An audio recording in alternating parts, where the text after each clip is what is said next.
post consistently, focus on the hook, optimize for the first minute. You've probably heard it all before. So today I set myself the challenge of surprising you with 5 YouTube growth tactics that you've probably overlooked, all backed up by data and all pretty much guaranteed to get you more views.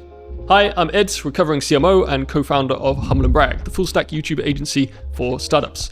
And my first growth tactic is, number 1, using the underused formats. Now, YouTube is a multi-format platform, but most people ignore the majority of the formats. You focus on consistent long forms at the expense of shorts, lives, courses, and that weird little posts tab. Lives are fantastic growth levers for 3 reasons. Firstly, they reach and engage new audiences quickly and continue generating views long after broadcast.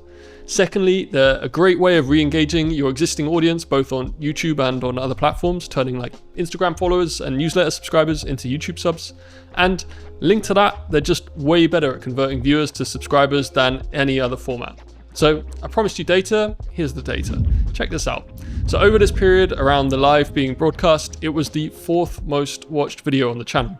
And those views continue coming in long after the broadcast, which is great. But what really stands out is the view to subscription rate of 8%, which is 4 times the rate of even some of their best videos.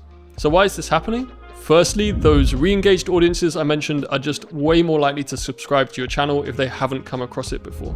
And secondly, lives tend to just ingratiate you to the audience, whether new or old, quicker than any other format because they're just not as contrived. You're being your raw, authentic, beautiful self, and that resonates with viewers. And remember, lives don't need to be like a painstakingly compiled presentation. People are tuning into your live as much for access to you and your expertise as the value promised in its title and the content. And don't be afraid to repurpose long-form content into lives. This helps in the long run, driving up suggested video views with viewers bouncing between the long-form and the live. For tactic number 2, let's stick with the underused formats and talk very briefly about that weird little posts tab. So check out this test. Here we were posting daily on the post tab with repurposed content from the client's Instagram channel. This was dead simple, basically grabbing image and carousel posts, running them through a custom GPT to generate accompanying copy, and then scheduling in a week's worth of posts at a time. I'd guess this took me about 30 minutes a week.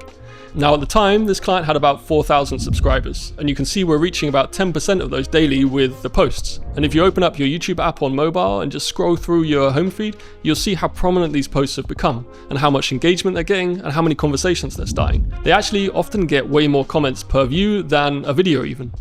So how's this a growth tactic if you're only really re-engaging your existing subscribers? Well, there's 2 things. Firstly, any kind of interaction with your posts increases the likelihood of your videos being recommended to viewers. And secondly, these posts actually kind of offer a blank canvas to promote pretty much anything you want to your audience, whether a new product or course release, a special offer, even your latest blog post. People might not want to watch a whole video on any of those topics, but they will read a quick post about it.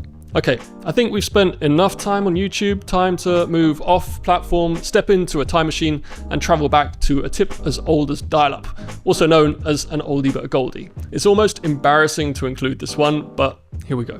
Embed your videos on your blog. There, I said it. It still works, and it works too well not to do it, and it's easier than ever before.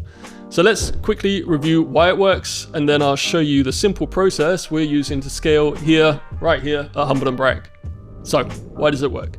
Firstly, by embedding your video on the blog, you get views from people who are browsing your site, reading your words in a kind of native environment where everything is consistent, and they're not in this kind of frantic scroll mindset, rather they're in an attentive one. And that's the perfect mindset to spend some quality time with your video. And this means firstly that they spend more time on your blog, which is great for SEO, and secondly, they watch your video for a long time, which is great for on-platform YouTube rankings and recommendations. And secondly, embedding your video still seems to massively increase the chance of your video being found through Google search, which is still the quickest way to get onto the first page of Google search results and can be a really significant source of quality views for your channel. Now we'll get to some data to prove this in a moment, but first let's take a super quick look at the process that I promised you. So here at Humble&Brag, we typically use our human hands and our human brain to script our videos. Sometimes we use AI to assist us to structure it all better, to simplify it, and to transcribe our thoughts. But it's important to us that all our scripts are original and, just like this one, contain a good mix of real-life anecdotes and data. And this means that when we have a script ready, it's just the beginning, because we can then run it through a custom GPT to create blog articles and social posts that really retain our tone of voice and almost all the value of the video. So that's what we do, and this is exactly the process we've used to kickstart organic traffic to our site. We're in the very early days still, and it's not really a big priority, but it does work. Monthly traffic is growing on terms which have business value to us, and we're popping up more and more in answer engines like ChatGPT. And for clients, we're seeing the same thing. Embeds just make everything better. Okay, hopefully I've convinced you that oldie is indeed a goldie, but let's stick with the unsexy tips for just a few moments longer, and then I promise I'll serve you up a sizzler. Number 4, ads. Please don't hate me, or hate me but keep listening. Whether you're in a company or you're a creator, there's always this gulf between, or this great divide between organic and paid. Whole separate teams, sometimes radically different ideologies, when in reality it's all just marketing and it's all potentially very effective. And often the most effective tactics sit slap bang in the middle of paid and organic. It's the high performing bit of content that you convert into an ad. Gary Vee's saying it, I'm saying it, I mean, what more proof do you need? I made a couple of videos going into detail about this, and I'll leave the links in the description to those, but this is what you need to know. Firstly, YouTube recently released its first ad format for channel growth, titled YouTube Subscriptions and Engagement. Secondly, you can advertise to people extremely cheaply, just a few cents on the most premium placements on YouTube. And thirdly, you can deploy the power of Google's targeting to make sure you're reaching exactly the right people.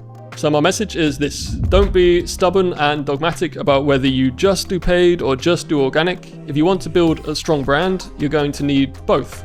And to be honest, paid will almost certainly be more important in the long run, but it pays to be smart about how you combine them. Anyway, on to that sizzler that I promised you. Number 5, don't just make talking head videos. Now, when most people think of YouTube, and especially business YouTube, they think of this, the talking head. Now, this is great. The volume of expertise, the volume of hot takes, the volume of shared experience and experience shared on this platform is awesome, but it's not the only way. And it's one of the first kind of limiting thoughts we like to dispel with our clients.